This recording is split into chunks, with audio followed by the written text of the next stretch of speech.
ಪ್ರಾರ್ಥನೆಯನ್ನ ಮಾಡಿಕೊಳ್ತಾ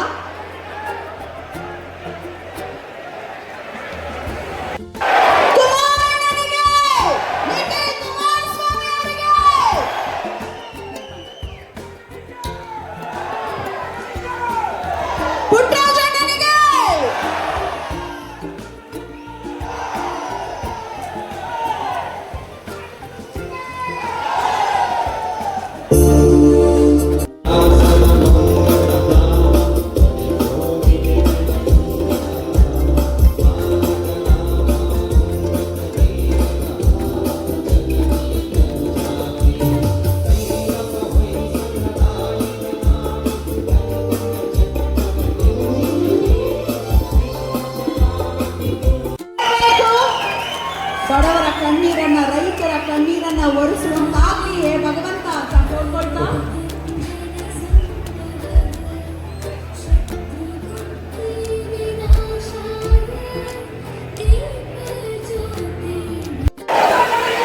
ನನ್ನೆಲ್ಲ ಆತ್ಮೀಯ ಬಂಧುಗಳೇ, ವಿಶೇಷವಾಗಿ ಹಿರಿಯರೇ, ತಾಯಂದಿರೇ, ನನ್ನ ಯುವಕ ಮಿತ್ರರೇ,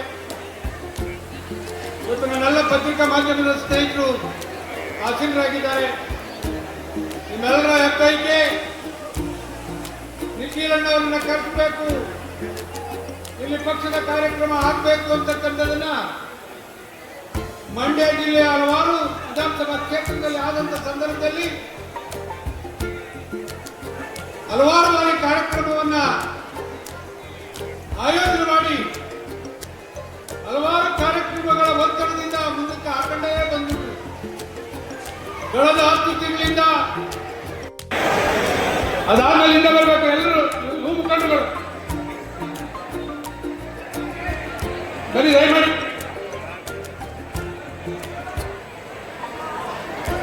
ಬೇಗ ಬೇಗ ಮುಂದಿನ ಕಾರ್ಯಕ್ರಮ ಕರು ಮಾಡ್ಕೊಳ್ಬೇಕು. 1979 ನಾನು SLC ಓದುವಂತ ಸಂದರ್ಭ,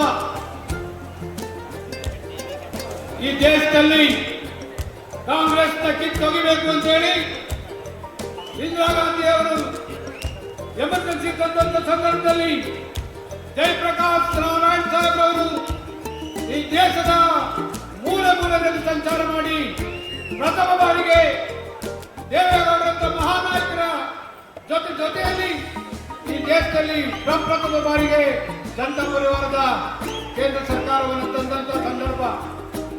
ಬಹುತೇಕ ದೇವೇಗೌಡಜಿಯವರು ಸೇರಿದಾಗೆ ಅನೇಕ ಈ ರಾಷ್ಟ್ರದ ಮುಖಂಡರು ಇಂದಿರಾ ಗಾಂಧಿ ಅವರು ಒಂದು ಜೈಲಲ್ಲಿ ಇರಿಸಿದ್ರು. ಅದನ್ನು ಧಿಕ್ಕರಿಸಿ ಈ ಪ್ರಜಾಪ್ರಭುತ್ವದ ವ್ಯವಸ್ಥೆಯಲ್ಲಿ ಜನರ ಆದೇಶವೇ ಅಂತಿಮ ಅಂತಕ್ಕಂಥದನ್ನ ಅವತ್ತೇನು ತೀರ್ಮಾನ ಮಾಡಿದ್ರು, ಆ ನಿಟ್ಟಿನಲ್ಲಿ ಜನತಾ ಪಕ್ಷ ಸ್ವತಂತ್ರವಾಗಿ 1983ರಲ್ಲಿ ಅಧಿಕಾರಕ್ಕೆ ಬಂತು. ಅವತ್ತು ಬಹುತೇಕ ನಾವಿನ್ನು ಚಿಕ್ಕ 19 ವರ್ಷ, 83ರಲ್ಲಿ ನನ್ನ ಅಣ್ಣ ಚಿಕ್ಕರಾಮೇಗೌಡರು ಬಹಳ ರಾಜಕೀಯವಾಗಿ ಮುಂದಾಳತ್ವವನ್ನು ಈ ತಾಲೂಕಿನಲ್ಲಿ, ಈ ಜಿಲ್ಲೆಯಲ್ಲಿ ದೊಡ್ಡ ದೊಡ್ಡವರ ಜೊತೆ ರಾಜಕಾರಣ ಮಾಡಿದಂತ ಒಬ್ಬ ಜನನಾಯಕ. ಅವತ್ತು ನನ್ನ ಈ ಕ್ಷೇತ್ರದಲ್ಲಿ ಉತ್ತಮವಾದಂಥ ಶಾಸಕರನ್ನ ಆಯ್ಕೆ ಮಾಡಬೇಕು ಅಂತೇಳಿ ಅವ್ರ ಕಾರನ್ನ ನನ್ನ ಡ್ರೈವ್ ಮಾಡ್ಕೊಂಡು ಹೋಗಿ ಕ್ಯಾರ್ಪೇಟೆ ಅಸೆಂಬ್ಲಿ ಒಬ್ಬರನ್ನ ಕರ್ಕೊಂಡೋಗಿ ದೇವೇಗೌಡರ ಹತ್ರ ಕೆಂಪೇಗೌಡರಿಗೆ ಪಾಂಡುಪುರ ವಿಧಾನಸಭಾ ಕ್ಷೇತ್ರಕ್ಕೆ, ಕ್ಯಾರ್ಪೇಟೆಗೆ ಕೃಷ್ಣ ಅವರಿಗೆ ಟಿಕೆಟ್ ಅನ್ನು ತಂದಂತ ಕ್ಷಣ ನಮ್ಮ ಜೀವನದಲ್ಲಿ ಮರೀಲಿಕ್ಕೆ ಸಾಧ್ಯ. ನೀನೇ ಹೋಗಿ ನಾಳೆ ನಾಮಿನೇಷನ್ ಫೈಲ್ ಮಾಡಬೇಕು ಅಂತೇಳಿ ಬೇಲ್ ಸರ್ಕಾರ ಉಗ್ರಪ್ಪನ ಜವಾಬ್ದಾರಿ ಕೊಟ್ಟರು. ಅವತ್ತು ನಡೆದಂತ ವಿದ್ಯಮಾನ ನಮಗೆ ಗೊತ್ತು. ಅವತ್ತು ಒಡೆದು ಬರ್ಕೊಡುವಂತ ಅನಿವಾರ್ಯತೆ ಬಂತು. ನನ್ನ ಭಯ, ದೇವೇಗೌಡರು ಈ ರಾಜ್ಯದ ಮುಖ್ಯಮಂತ್ರಿಗಳಾಗ್ತಾ ಇದ್ದಾರೆ, ನನ್ನ ಕ್ಷೇತ್ರದಲ್ಲಿ ಹೆಚ್ಚೇನು ಕಮ್ಮಿ ಏನಾರ ನಾನ್ ಸೋತ್ರೆ ಇನ್ನು ನಾವು ಇಲ್ಲಿಂದ ದೇವೇಗೌಡರ ಪರವಾಗಿ ನಮ್ಮ ಶಾಸಕ ಕೈಯತ್ತರು ಇರೋರು ನಾನು ಒಂದೇ ಕಾರಣಕ್ಕೆ ಹೊಡೆದು ಬರ್ಕೊಟ್ಟು ಬಂದೆ. ಇಲ್ಲ ಅಂದ್ರೆ ಬಹಳ ಚಿಕ್ಕ ವಯಸ್ಸಿಗೆ ಅವತ್ತು ಬಹಳ ದೊಡ್ಡ ಅಂತರದಲ್ಲಿ ಶಾಸಕರಾಗಿ ಹೊಡ್ಕೊಂಡ್ತಾ ಇದೆ. ಆದರೂ ಹಿಂದೆ ಬೀಳಲಿಲ್ಲ. ದೇವೇಗೌಡ ತಕ್ಷಣ ಕರೆಸಿ ಯಾವ್ಯಾವ ಕ್ಷೇತ್ರದಲ್ಲಿ ಏನೇನು ಆಗಬೇಕು ಅಂತಕ್ಕಂಥದ್ರ MP ಪ್ರಕಾಶ್ ಸಾಹೇಬರಿಗೆ ಜವಾಬ್ದಾರಿ ಕೊಟ್ಟು ಅವರು ಒಂದು ಸ್ವಿಟ್ಜರ್ಲ್ಯಾಂಡ್ ಅಲ್ಲಿ ರಾಜ್ಯದ ಮುಖ್ಯಮಂತ್ರಿಗಳಾಗಿ ಈ ಕ್ಷೇತ್ರ ಇದೇ ಕ್ಷೇತ್ರದಿಂದ ಪುಟ್ಟರಾಜು ನಿಲ್ಲಬೇಕು, ಆ ರೀತಿ ಕಾರ್ಯಕ್ರಮ ರೂಪಿಸಿ ಜಿಲ್ಲಾ ಪಂಚಾಯತ್ ಸದಸ್ಯರಾಗಿ ಒಬ್ಬ ಶಾಸಕರಿಗಿಂತ ಹೆಚ್ಚಾಗಿ ಶಕ್ತಿಯನ್ನು ಬನ್ನಿ ದಯವಿಟ್ಟು ಯಾರು ವೇದಿಕೆ ಕೊಡ್ಬೇಡ್ರಿ.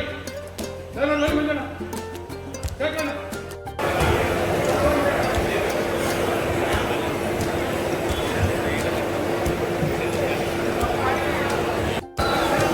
ನಿಕಟಪೂರ್ವ ಶಾಸಕರು ಕ್ಷೇತ್ರದಲ್ಲಿ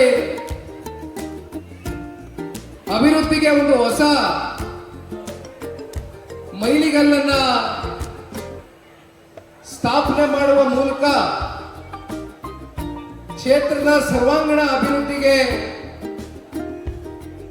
ಕಳೆದ 43 ವರ್ಷ ಅಂದ್ರೆ ಸತತವಾಗಿ 4 ದಶಕಗಳಿಂದ ಕೂಡ